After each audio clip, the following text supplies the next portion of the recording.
Reporting live here in Bridgeport, West Virginia, my name's Kaylee, and I'm a journalist for Bridgeport News, and I'm here to show you on scene of a very violent crime here. Let's take a look. As we walk back here, we identify our victim. He's an 18-year-old boy who was shot in the back. He's a victim of gang violence. Let's take a look. All right. The most important steps when you first arrive at a crime scene would be secure and separate. The most important part about securing the scene is to avoid any tampering of evidence, any loss of evidence, and to not affect the investigation. When you secure the scene, you're also wanting to use some tape. Any police, FBI, SWAT, it really depends on the level of the crime and really what's going on at the time. You want to separate the witnesses. This is to ensure that there is no forging of testimony or statement. You want their raw statement when you take them into the police station. So you want to separate them as soon as you can so that way they don't miss anything, they don't lose anything, and nothing is put into their mind in a state of shock that isn't actually true.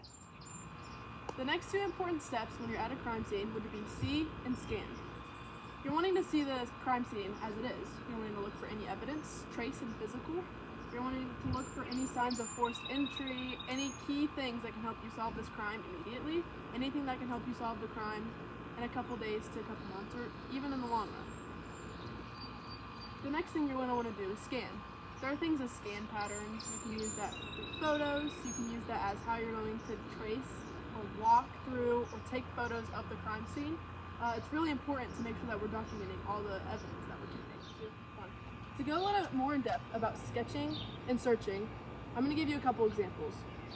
Oftentimes we have investigators who sketch out the crime scene. This is that way we can label distances or use the triangle method to identify points of evidence from certain key points that aren't going to move. This keeps us on our toes about possible ways of entry, possible ways that the evidence could have landed there. Another thing we like to do is our search. We have search patterns. You can do the grid, you can do the line. It really depends on the size. So if you have someone out in the woods, you would probably want to do more of a grid or a line search pattern because you need to cover up more area. In this case, we have one victim, and we are fully aware that the person who committed this crime has now fled. So while we can do a line pattern or kind of just scan the area, we don't want to do a more invasive search pattern because that can not only waste our time, but it's a small area, so it would be kind of pointless. But those are our different kinds of search patterns and sketches. Another form of sketch that you can have when you're at a crime scene would be a suspect sketch. You can get victims who make it out of their situation unharmed or alive. They can sketch out what they remember of the perpetrator. In this case, we cannot ask our victim what the perpetrator looked like, but what we can do is we can get a rough sketch of any camera footage. We can also post the camera footage. Another key point of documenting our evidence would be photos.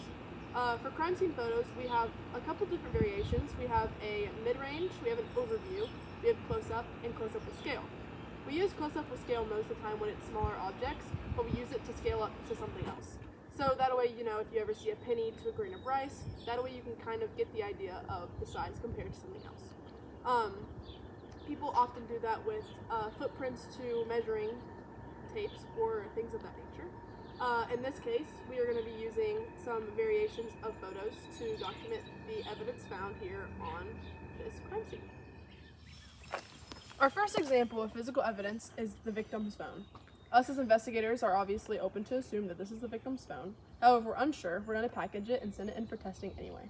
How we will package this is we'll put it in a plastic Ziploc baggie or any bag that can secure up top. We're going to date it, put the victim's name, and put the handler. We're going to send it to a digital forensic specialist. This can be at any forensic laboratory available. It really depends on the situation that you're in. Bigger cities have more opportunities and options than others. And here is our second piece of physical evidence. Our perpetrator obviously seemed to have tried to discard our firearm into the bushes. It is our jobs as investigators to make sure that this is handled correctly. In that case, we're going to make sure that it gets secured in a bag, whether that's paper or plastic, and it has to be tightly secured. We're also going to put a sticker on top that says the date it was managed, who handled it, and where it's going. In this case, it's going to go to the firearms specialist, which can be found in any forensics laboratories. Here they're going to determine if they can match the gun to the bullet casings. And from there, they can also decide who it was registered to from the registration number on the gun to who it was registered by. And this is an example of how an investigator may package some form of physical evidence, especially if it cannot be tampered with or mistaken. Another type of evidence is trace evidence. This is evidence less likely to be found through the naked eye. For example, fingerprints. This fingerprint here was left by our perpetrator on the gun used to shoot our victim. Once we get contact with this fingerprint, we're going to use a dust or tape to lift these fingerprints and to secure them in a paper bindle. Once we get these fingerprints, we'll submit them to AFIS. Not necessarily will we submit them to AFIS, but we'll send them to our fingerprint analyst who stays in the crime scene lab, or it can be a crime scene investigator. They enter these fingerprints into the system, which keeps these fingerprints in the database forever. It either matches with a primary or a secondary source, and that can be prior to, before, if they've ever had any type of criminal record, it would connect them. And if not, any future criminal records will link them to this fingerprint, which will ultimately let us know who committed this crime. Ready? In this scenario, we use this fingerprint to link it to this perpetrator, named Molly Enfield.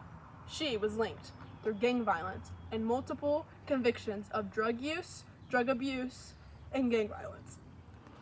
Here at this crime scene, it's clear to identify all three of a mode of death, cause of death, and time of death. For this individual, his mode of death would be homicide. Because he was unfairly shot, his life was taken by another individual with any unclear motive. In that case, that would make this a homicide, because it wasn't suicide, it wasn't natural, and it wasn't accidental. Secondly, we can determine our cause of death, which would be loss of blood.